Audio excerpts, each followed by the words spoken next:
গাজায় ইসরায়েলি সেনাবাহিনীর হামলায় সরাসরি জড়িত দেশটির প্রধানমন্ত্রী বেনিয়ামিন নেতানিয়াহু, যার ফলে তার বিরুদ্ধে গ্রেফতারি পরোয়ানা জারি করেছে আন্তর্জাতিক অপরাধ আদালত আইসিসি।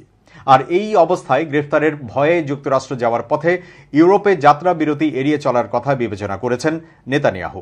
আগামী 24 জুলাই মার্কিন কংগ্রেসে বক্তৃতা দেওয়ার কথা রয়েছে নেতানিয়াহুর। সেই লক্ষ্যেই যুক্তরাষ্ট্রে যাবেন তিনি।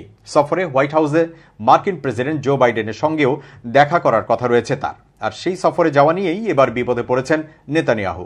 কেননা যুক্তরাষ্ট্র যাওয়ার পথে ইউরোপে যাত্রা বিরতি দেওয়ার কথা ছিল নেতানিয়াহুর, আর এখন সেটি পারছেন না তিনি।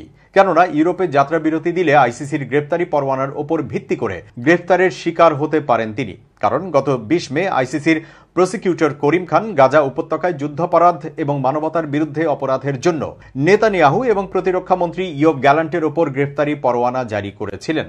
একই কারণে হামাসের প্রধান ইসমাইল হানিয়া সহ 3 শীর্ষ নেতার বিরুদ্ধেও গ্রেফতারি পরোয়ানা জারি করে রাখা হয়েছে। নেতানিয়াহুর গ্রেফতারি পরোয়ানার বিষয়টি নিয়ে ইসরায়েলি পাবলিক ব্রডকাস্টার KAN বলছে, নেতানিয়াহুর কার্যালয়ে ওয়াশিংটন যাওয়ার পথে ইউরোপে থামার বিষয়টি পর্যালোচনা করছে, কারণ তার বিমানটি উইং অফ জিওন নামে পরিচিত, যা যাত্রীদের পুরো বোঝা বহন করার সময় ট্রান্স আটলান্টিক ফ্লাইট করতে অক্ষম। স্বাভাবিকভাবেই তাই যাত্রা বিরতি নিতে হবে নেতানিয়াহুকে। আর সেজন্য ইউরোপের অন্য দেশগুলো এড়িয়ে চেক প্রজাতন্ত্র বা হাঙ্গেরিতে যাত্রা বিরতি নেওয়ার বিষয়টি পর্যালোচনা করেছে তারা। কেননা এই দুটি দেশ ইসরায়েলের বন্ধু হিসাবে বেশ পরিচিত। আর সেটি না হলে নেতানিয়াহুর কার্যালয়ে শেষ পর্যন্ত সীমিত সংখ্যক যাত্রী নিয়ে ওয়াশিংটনে সরাসরি ফ্লাইটে যাওয়ার সিদ্ধান্ত নিতে পারে। কেননা মার্কিন যুক্তরাষ্ট্র আইসিসির সদস্য নয়। কাজেই নেতানিয়াহুর গ্রেফতার ঠেকাতে পারবে না মার্কিন প্রশাসন।